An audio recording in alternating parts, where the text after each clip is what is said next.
नमस्कार, मैं अरुणा सिंगल।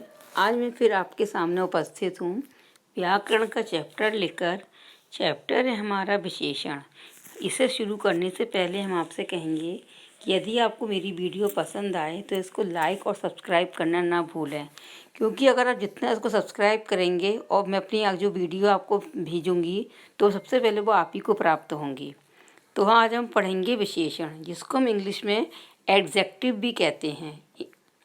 ये देखिए, ये हम उदाहरणों के द्वारा पढ़ेंगे चैप्टर को। पहला उदाहरण आपके सामने है, कटे हुए पेड़ पर्यावरण के लिए घातक हैं। अब जो अंडरलाइन लगी हुई है इसको ध्यान से देखिए। कटे हुए क्या है? ये पेड़ की विशेषता है। नेक्स्ट उदाहरण आपके सामने है, महानगरों में ऊंची इमारतों का प्रचलन है। इसमें भी अंडरलाइन लगी है। ऊंची क्या है? इमारत। हमारे शहरों में अब जो भी मकान बन रहे हैं वो ऊंचे ऊंचे बने हुए हैं। तीसरा उदाहरण है, 5 किताबें रखी हैं। पाँच पर अंडरलाइन लगी हुई है। 5 क्या है? किताबों की विशेषता है। तो ये हमारी विशेषण की परिभाषा तैयार हो गई है। ये देखिए, संज्ञा अथवा सर्वनाम शब्दों की विशेषता बताने वाले शब्दों को विशेषण कहते हैं। ये कुछ शब्द हैं, संज्ञा शब्द से विशेषण बनाए गए हैं। धन, धनवान, दुख, दुखी, वर्ष, वार्षिक, साहस, साहसी, कांटा, कटीला, विजय, विजयी, देहात, देहाती, क्रोध, क्रोधी, अंत, अंतिम, रोग, रोगी। ये सभी संज्ञा शब्द हैं और उनसे ये हमारे विशेषण बनाए गए हैं। आगे हमने कुछ एग्जाम्पल दिए हुए हैं, इनसे आपको एक चीज़ और समझ में आ जाएगी। ये देखिए, पेड़ पर 3 बंदर बैठे हैं। इसमें आप पेड़ की क्या विशेषता है कि पेड़ पर 3 बंदर बैठे हैं। नेक्स्ट एग्जाम्पल है हमारा, यह काला भालू है। भालू की विशेषता क्या है? काला। नेक्स्ट, श्वेता की फ्रॉक सुंदर है।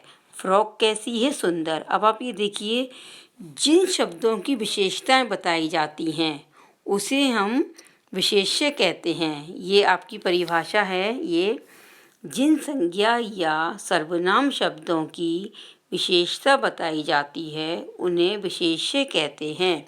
अभी आपने ऊपर देखा था कि विशेषण 3, विशेष्य बंदर, काला विशेषण, भालू विशेष्य, क्योंकि भालू की विशेषता थी काला, बंदर की विशेषता थी 3, सुंदर विशेषण, फ्रॉक विशेष्य। फ्रॉक की विशेषता बताई गई थी सुंदर। तो अभी बताया गया था कि जिन संज्ञा शब्दों की विशेषताएं बताई जाती हैं उन्हें हम विशेष्य कहते हैं। तो ये आपको विशेषण और विशेष्य क्लियर हो गए। उसके बाद आपका आता है विशेषण के भेद। भेद या प्रकार एक ही बात होती है। विशेषण के भेद, हिंदी भाषा में विशेषण के निम्नलिखित 4 भेद होते हैं। पहला गुणवाचक, दूसरा परिमाणवाचक, तीसरा संख्यावाचक और चौथा है सार्वनामिक वाचक। सार्वनामिक को हम लोग संकेत वाचक भी कहते हैं। पहला आपका आता है गुणवाचक।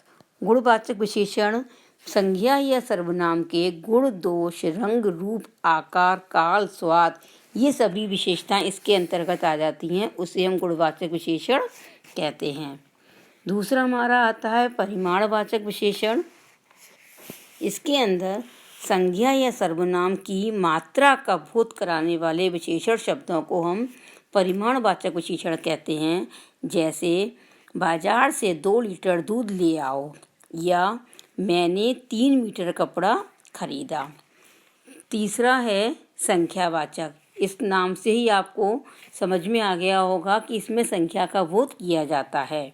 संज्ञा या सर्वनाम की संख्या का बोध कराने वाले शब्दों को संख्यावाचक विशेषण कहते हैं। जैसे मेरी कक्षा में या हमारी कक्षा में 42 छात्र छात्राएं हैं, यानी कि 42 स्टूडेंट्स हैं।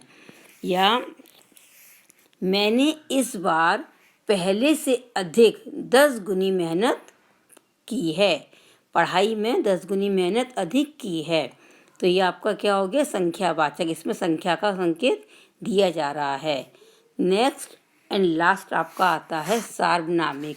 इसको हम संकेतवाचक विशेषण भी कहते हैं कि जो भी कोई बात हमें इशारे से बताई जाती है वो हमारा सार्वनामिक या संकेतवाचक विशेषण कहलाता है।